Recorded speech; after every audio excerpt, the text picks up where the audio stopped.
Bismillahirrahmanirrahim. Assalamu alaikum. Det här är Muallim Yusuf som talar. Och i den här videon kommer jag gå igenom vad du behöver kunna till det muntliga provet om Titanic. Jag har delat in det här muntliga provet i två delar. En ganska så lätt del och en lite svårare del. Och på den lätta delen så kan du få betygen retest, alltså omprov. Du kan göra den så dåligt så du får omprov. Så kan du få okej, good och very good. Alltså retest, okej, good och very good. Du kan inte få det högsta omdömet som är excellent för att det är så pass lätt. På den nästa delen av det muntliga provet som är lite svårare, då kan du få excellent. Men jag går igenom den första delen först.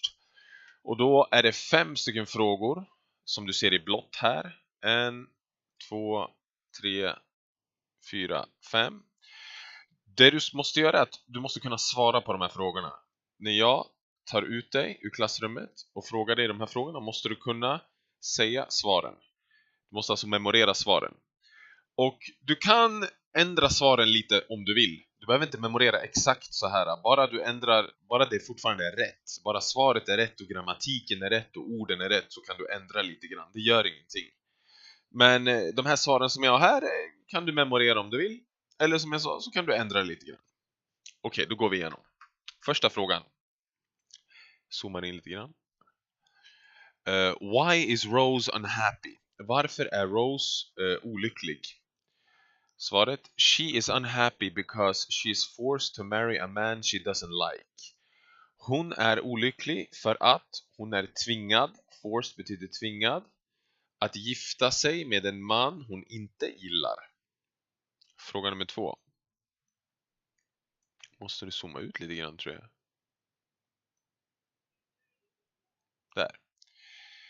What do we know about Jack's life before he stepped on Titanic? Vad känner vi till om Jacks liv innan han klev på Titanic? We know that he is from USA and his parents died when he was 15. He is an artist and he has traveled to Europe. Vi vet att han är från USA och hans föräldrar dog när han var 15. Han är en konstnär och han har rest till Europa. Fråga nummer 3. Why does the captain keep the ship at full speed despite ice warnings? Varför håller kaptenen skeppet i full hastighet trots isvarningar? Svaret. Bruce Ismay wanted the ship to arrive in New York as soon as possible so that the press would marvel at the ship's speed. Bruce Ismay, och det är mannen som jobbade för det här företaget som ägde Titanic. Det här företaget heter White Star Line.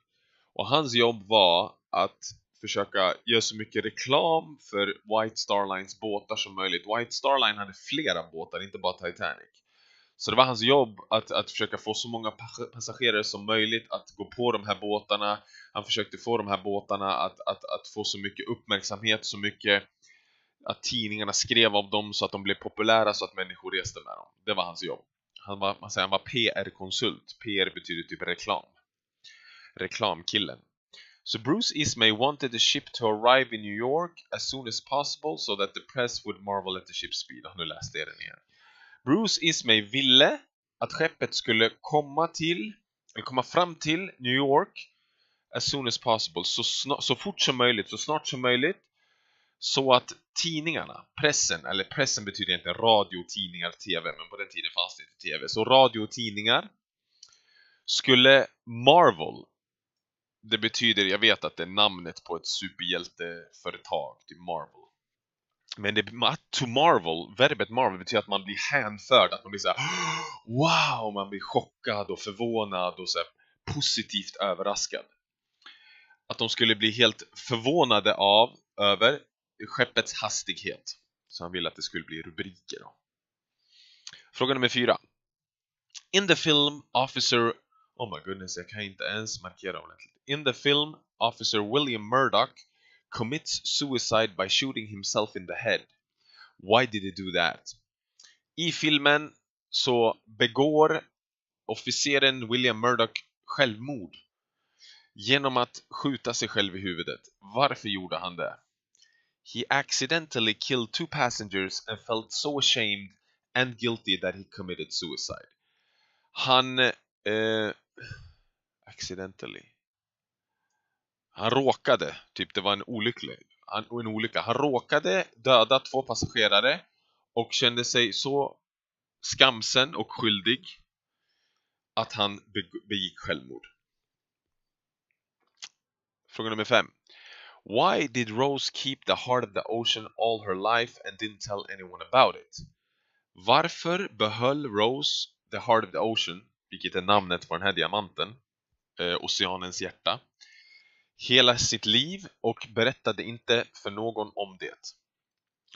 Svar: The heart of the ocean was the only thing she had as a memory of Jack and it meant a lot to her. Oceanens hjärta, the heart of the ocean, var det enda saken hon hade som minne av Jack, som minne kvar av Jack, och det betydde mycket för henne. Så återigen, vad är det du ska göra? Jo, när jag ställer dig de här 5 frågorna, och jag kommer ställa dem i olika ordning. Jag kommer inte ställa dem i rätt ordning. Jag kommer inte ställa dem 1, 2, 3. Jag kan ställa dem 3, 2, 4, 1, så det blir olika ordning. Så måste du kunna svara med ett rätt svar, med en helt full korrekt mening på engelska med rätt uttal. Och du måste veta vad meningen betyder också. När du har svarat så kan jag fråga dig, okej, vad betyder det här? Vad betyder det här ordet som du sa? Vad betyder den här meningen som du sa? Så det är första delen av provet. Den andra delen av provet är det här. Difficult, den svåra varianten. Summarize the film Titanic with your own words. Summera eller sammanfatta filmen Titanic med dina egna ord. Står det så här. Talk about the film from the beginning to end. You don't have to mention every detail, only the most important things. Your summary must take at least 3 minutes. Prata om filmen från början till slut. Du behöver inte nämna varenda detalj, bara de viktigaste sakerna. Din summering eller din sammanfattning måste ta minst 3 minuter. Och nu ska jag tajma mig själv här.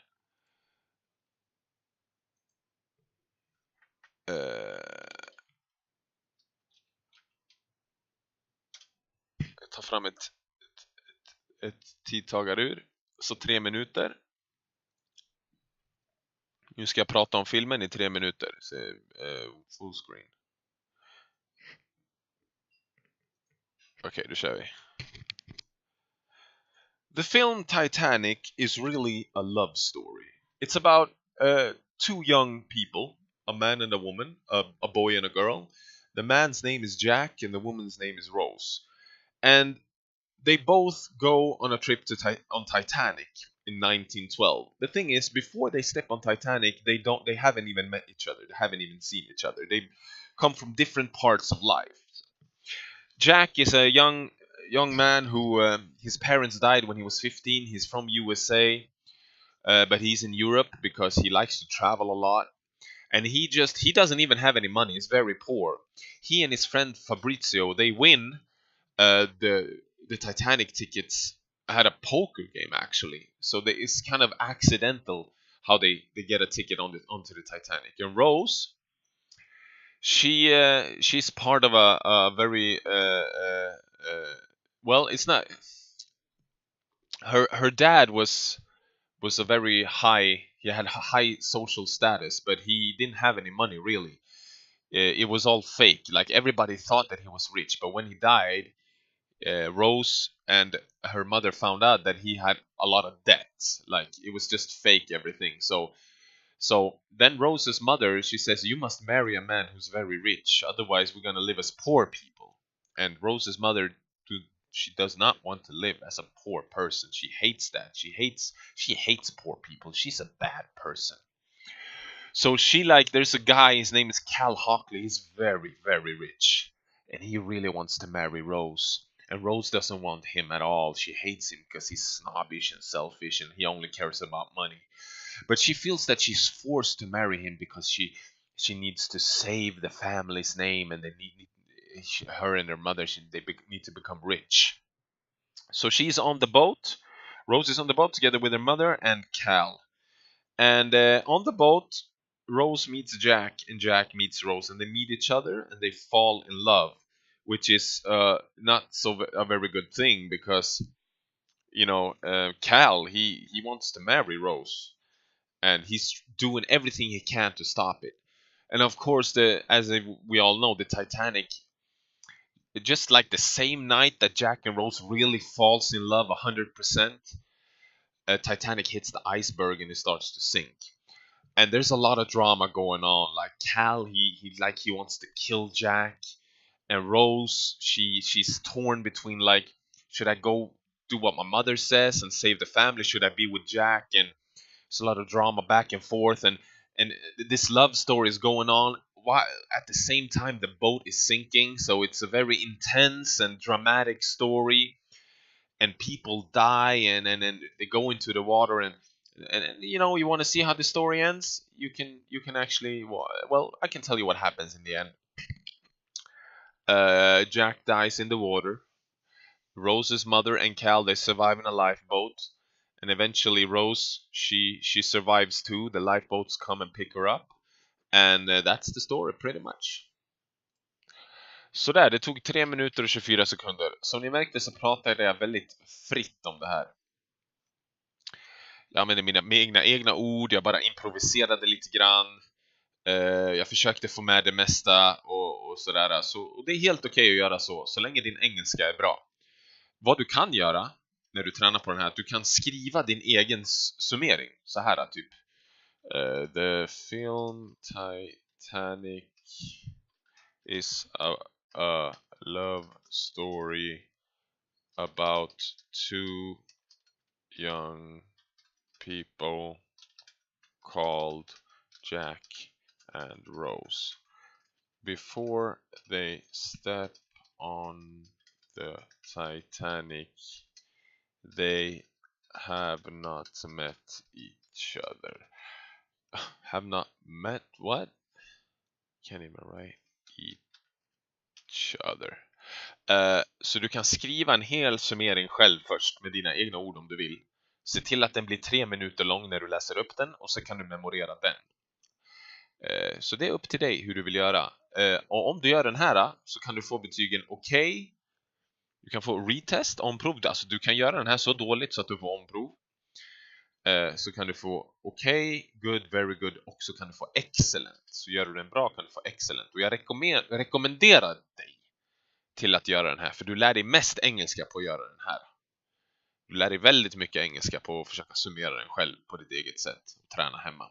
Den här är också bra, den är okej, men du lär dig inte riktigt lika mycket engelska. Men som jag sa, det är upp till dig om du vill göra del 1 eller del 2. Bra, det var allt för den här videon. Tack och hej, leverpastej!